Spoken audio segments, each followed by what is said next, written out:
കോഴിക്കോട് വെള്ളയിൽ police കസ്റ്റഡിയിലെടുത്തയാളുടെ വീട് കത്തി നശിച്ച നിലയിൽ. വെള്ളയിൽ സ്വദേശി ഫൈജാസിന്റെ വീടാണ് കത്തി നശിച്ചത്.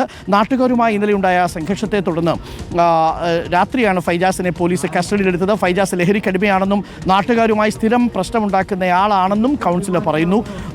എന്താണ് സംഭവിച്ചത് നമുക്ക് സിനോജിനോട് ചോദിക്കാം. സിനോജ്, എങ്ങനെയാണ് ഈ വീട് കത്തി നശിച്ചത്? Good morning Sinoj.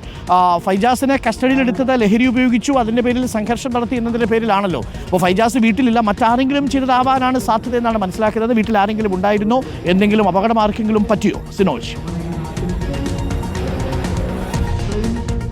അരുൺകുമാർ, ഞാൻ ഫൈജാസിന്റെ വീടിന് മുൻപിലാണുള്ളത്. ഫൈജാസ് മാത്രമാണ് വീട്ടിൽ താമസിക്കുന്നത്. ഇന്നലെ രാത്രി പോലീസ് ഫൈജാസിനെ കസ്റ്റഡിയിലെടുത്താണ്. വീടിന്റെ പുറത്തുനിന്ന് നോക്കിയാൽ വലിയ രീതിയിൽ തകരാറ് സംഭവിച്ചിട്ട് കാണില്ല. പക്ഷേ അകം മുഴുവൻ കത്ത് നശിച്ചിരിക്കുകയാണ്. എല്ലാ ഫർണിച്ചറും കിടക്കുകളും ഉൾപ്പെടെയുള്ള എല്ലാ സാധനങ്ങളും പൂർണ്ണമായും വീട് കത്തി നശിച്ചിരിക്കുകയാണ്. രാവിലെ 5:30 ശേഷമാണ് ഈ സംഭവം നടക്കുന്നത്. ഇന്നലെ രാത്രി നാട്ടുകാരുമായിട്ട് പ്രശ്നമുണ്ടായിരുന്നു. അതിനെ തുടർന്ന് വെള്ളയിൽ പോലീസ് ഫൈജാസിനെ കസ്റ്റഡിയിലെടുത്ത് കൊണ്ടുപോയതാണ്. പോലീസ് സ്റ്റേഷനിൽ തന്നെയാണ് ഫൈജാസ് ഉള്ളത്. ആ ഘട്ടത്തിലാണ് പുലർച്ചെ വീടിന് തീ പിടിച്ച നില കണ്ടെത്തിയത്. ഫയർഫോഴ്സ് എത്തി തീ അണച്ചു. പോലീസ് എത്തി വിവരങ്ങൾ ശേഖരിച്ചിട്ടുണ്ട്. ഫൈജാസ് നിരന്തരം നാട്ടുകാരുമായി പ്രശ്നമുണ്ടാക്കുന്ന ഒരാളാണ്. ലഹരിക്ക് അടിമയാണെന്നാണ് നാട്ടുകാർ പറയുന്നത്. നാട്ടുകാർ എനിക്കൊപ്പമുണ്ട്. ചേട്ടാ, വലിയ പ്രശ്നക്കാരനാണ് ഇയാൾ? അത് 6-7 വർഷമായി ഇയാൾ പ്രശ്നക്കാരനാണ്. വെള്ളടിച്ച് വന്നിട്ട് ആദ്യകാലങ്ങളിൽ വീട്ടുകാരും ഉമ്മയുമായിട്ടും പെങ്ങന്മാരുമായിട്ടുമാണ് പിന്നെ പ്രശ്നങ്ങൾ ഉണ്ടാക്കുന്നത്. പിന്നെ അതിൻ്റെ ശേഷം അയൽവാസികളായിട്ട് രാത്രി കാലങ്ങളിൽ വന്നിട്ട് ശല്യം ചെയ്യലാണ്. വീടുകൾ തൊട്ടടുത്തുള്ള സ്ഥലമാണ്, ആൾ തിങ്ങിപ്പാർക്കുന്ന സ്ഥലമാണല്ലോ. അപ്പോൾ ഭയങ്കര ബുദ്ധിമുട്ടാണോ? ഭയങ്കര ബുദ്ധിമുട്ടാണ്. രാത്രി കാലങ്ങളിൽ 1 മണിക്കോ 2 മണിക്കോ വന്നിട്ടാണ് പിന്നെ വാതിലിന് ചവിട്ടലും തൊട്ടടുത്തുള്ള വീട്ടുകാരെ ശല്യപ്പെടുത്തലും. അതനുസരിച്ച് നമ്മൾ കുറേ പ്രയാസപ്പെട്ടിട്ടുണ്ട്. പിന്നെ ആയുധങ്ങളും മറ്റും ഇവൻ്റെ കയ്യിൽ പിന്നെ കാണാറുണ്ട്. ഇന്നലെ രാത്രി എന്താ സംഭവിച്ചത്? കൗൺസിലറാണ്. ഇന്നലെ രാത്രി എന്താ സംഭവിച്ചത്? വെള്ളയിൽ പോലീസ് എന്താ പറയുന്നത്?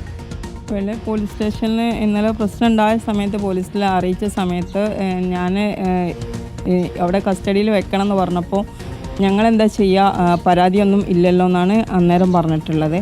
അപ്പോൾ ഞാൻ പറഞ്ഞു, ഇപ്പം ഞാൻ അങ്ങോട്ട് ഇന്നലെ ഒരു റിക്വസ്റ്റ് പറഞ്ഞത് സാധാരണ ഞങ്ങൾ പിടിച്ചു കൊണ്ടുപോയിട്ട് അന്ന് തന്നെ രാവിലെ തന്നെ ഇങ്ങോട്ട് പറഞ്ഞു വിടരുത്. ആ രീതിയിൽ പറഞ്ഞു വിട്ട് കഴിഞ്ഞിട്ടുണ്ട്. ഫൈജാസിന് എന്തെങ്കിലും സംഭവിച്ച് കഴിഞ്ഞിട്ടുണ്ടെങ്കിൽ പോലീസ് ഉത്തരവാദികളായിരിക്കുമെന്ന്. ഇപ്പോൾ ACP വിളിച്ച സമയത്ത് ACP പറഞ്ഞിട്ടുള്ളത്, ACP ഇപ്പോൾ തിരിച്ചിങ്ങോട്ട് വീണ്ടും വിളിച്ചു.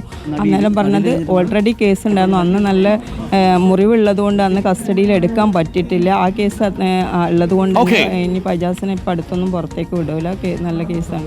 ഇതിനു മുമ്പ് കുറേ പ്രശ്നം ഉണ്ടാക്കിയിട്ടുണ്ടല്ലോ. ഒരുപാട് തവണ പ്രശ്നം ഉണ്ടാക്കിയിട്ടുണ്ട്. ഇതിന് മുന്നേ ഇവിടേക്ക് പറഞ്ഞാൽ അപ്പോൾ അന്യജാതി എന്നല്ല, പുറത്തുനിന്നുള്ള ആര് വന്നാലും ഫൈജാസ് ചോദ്യം ചെയ്യും. അറിയാത്ത ഒരാളെ ഇവിടേക്ക് വന്നു കഴിഞ്ഞാൽ അവർ ചോദ്യം ചെയ്യും. അപ്പോൾ ഇവിടെ തൊട്ടടുത്ത് വീട്ടിലെ ഒരു കുട്ടീൻ്റെ ഫ്രണ്ട് വന്ന സമയത്ത് ആ കുട്ടീനെ കുത്തി ഫുട്ബോൾ കളിക്കാൻ വേണ്ടിയിട്ട് വന്ന കുട്ടിയായിരുന്നു. അന്ന് ആ ഒരു പ്രശ്നം പോലീസ് പറയുന്നത് പോലെ തന്നെയാണ്. അതൊരു ജാതി ലെവലിലേക്ക് കാര്യങ്ങൾ പോകണ്ടെന്നുള്ളത് കൊണ്ട് തന്നെ അത് ആയുധങ്ങളൊക്കെ കയ്യിലുണ്ടോ?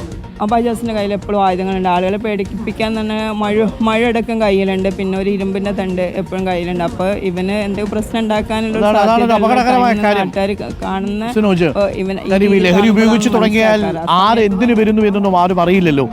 Thank you Sinoj. എന്തായാലും പ്രതികരണങ്ങളൊക്കെ എടുക്കുക. എന്താണ് അവിടെ സംഭവിച്ചത് എന്നുള്ളത് നമുക്ക് പ്രേക്ഷകർക്ക് പിന്നീട് വ്യക്തമാക്കി കൊടുക്കുകയും ചെയ്യാം.